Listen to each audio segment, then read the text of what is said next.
Semakin sering ke dokter gigi, biaya perawatannya lebih murah. Emang benar? Menurut American Dental Association atau ADA 2017, kita dianjurkan untuk check up rutin ke dokter gigi setiap 6 hingga 12 bulan sekali. Apa sih check up rutin ke dokter gigi itu? Check up rutin ke dokter gigi merupakan suatu hal yang penting untuk dilakukan. Bukan hanya untuk kesehatan gigi, namun juga untuk kesehatan gusi serta seluruh rongga mulut. Check up rutin ini dapat membantu diagnosis awal suatu penyakit sehingga dapat ditangani lebih dini, seperti gigi berlubang atau bengkak pada gusi, sehingga dapat ditetapkan perawatan yang sesuai. Check up rutin juga dapat dilakukan untuk mengidentifikasi risiko suatu penyakit sehingga dapat dilakukan tindakan pencegahan. Apa iya check up rutin 6 hingga 12 bulan sekali itu wajib untuk semua kelompok usia? Ternyata menurut ADA jangka waktunya itu beda-beda loh.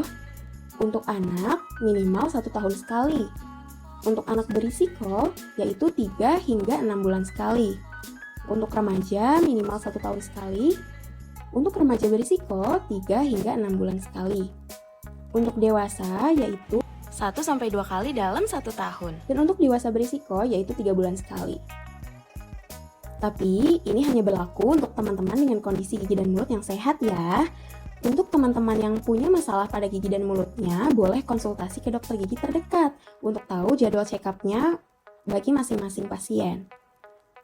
Untuk anak-anak, pemeriksaan ke dokter gigi itu direkomendasikan mulai usia 1 tahun ya. Makin rutin kunjungan ke dokter gigi, biaya perawatan lebih hemat. Masa iya? Kalau tidak rutin ke dokter gigi, nantinya biaya yang harus ditanggung jadi semakin mahal. Karena penyakit yang ada itu tidak segera ditangani dan lama-lama akan jadi semakin parah. Selain itu, plak dan karang gigi juga akan menumpuk karena jarang dibersihkan oleh dokter gigi dan dapat menyebabkan kerusakan gusi atau bau mulut. Contohnya gini nih, saat gigi kalian ada lubang kecil yang tidak segera dirawat, bakteri yang menyebabkan lubang tersebut tidak dibersihkan dengan optimal. Bakteri tersebut akan terus merusak gigi kalian sehingga lubang yang kecil lama-lama akan jadi lubang yang besar. Semakin besar lubangnya, bakteri juga akan masuk semakin dalam dan bisa mencapai saraf serta pembuluh darah pada gigi. Jika dibiarkan secara berkepanjangan, saraf dan pembuluh darah tersebut bisa rusak secara permanen, sehingga gigi kalian akan mati dan harus dirawat saluran akar atau bahkan dicabut.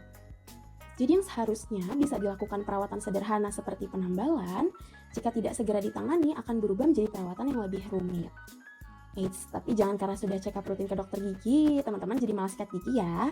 Karena sikat gigi itu wajib dilakukan minimal 2 kali sehari, yaitu pagi setelah sarapan dan malam sebelum tidur.